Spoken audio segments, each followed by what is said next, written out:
Republican women and in your community efforts, how much of it was because you were married to someone who was a lawyer, a judge, a community leader? Did Well, that I don't think that entree- really had anything to do with it, No? because Fred wasn't that involved. And I didn't feel I really had to do anything to help him with his business. If he couldn't, as a good lawyer, if he couldn't sell himself, I didn't think that I was going to be able to be any help. And he was a good lawyer. No, the things that I did because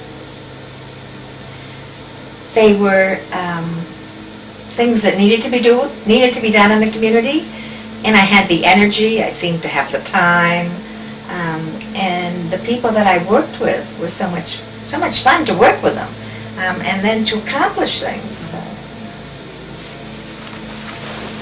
But what are you most proud of in your community involvement in Penn Yan? Well, I would say maybe the Yates County Arts Council. That was very special, to pull together a group of interested people in Penn Yan, people like Ralph Wilkes, Dexter Benedict, some people from the college, some people from the community.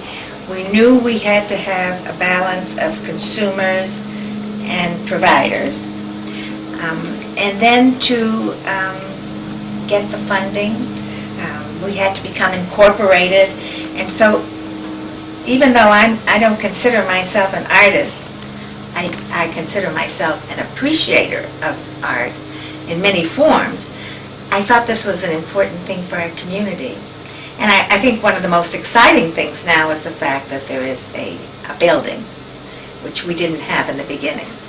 And the fact that there is a building and there are people who have carried it on. I see myself more as a catalyst. I don't have to be involved forever.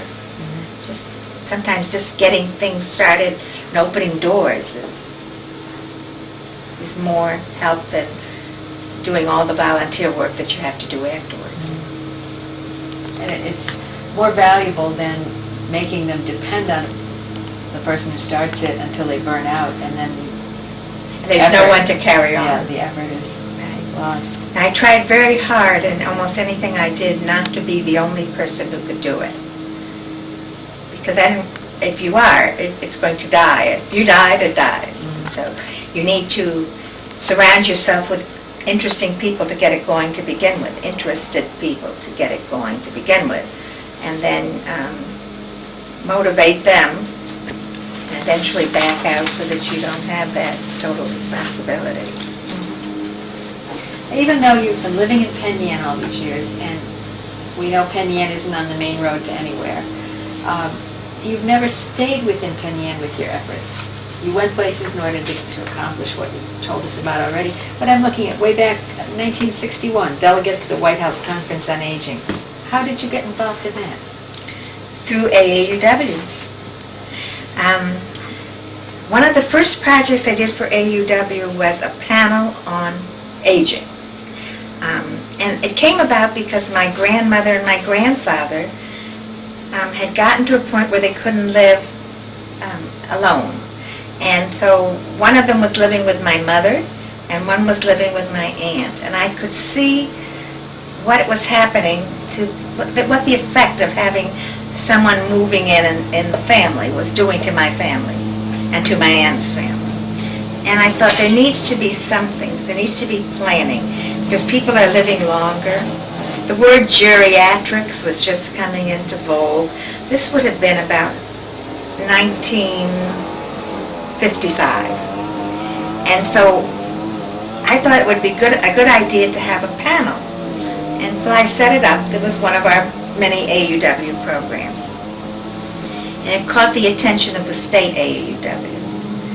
And they asked me if I would come to a state convention and talk about our project related to aging. Aging was the project which is now similar to what we are doing for young women and girls. It was the key word of those days. So that's how I got involved with it, and then they asked me to go on the state board. And it was an interesting project for me because it had to do with socioeconomic issues, which are not my forte. I saw myself as a scientist. That's what I studied in college. Sociology, social work, social psychology, those were not necessarily my best subjects. So here I was involved in an issue that I really knew very little about. It just hit me personally. So then, when the White House Conference on Aging was going to be held in Washington, each county in New York State could have a delegate. And I didn't know who they were going to send from Yates County, so I called whoever was the county legislative chairman at that time and said, "Are you planning to send anyone from Yates County? You paid your own way, but you needed to have the credentials."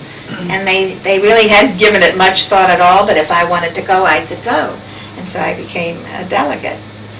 And it was some of the things that I was interested in then. This was before Medicare, and Medicare was very controversial. That issue, we didn't think that would ever get passed. But the one issue that I was most interested in was vesting. This was a new word. I had never heard it before. And it had to do with saving money while you're working. And now everybody has a 401k plan, or not everybody, but many people who work have 401k plans.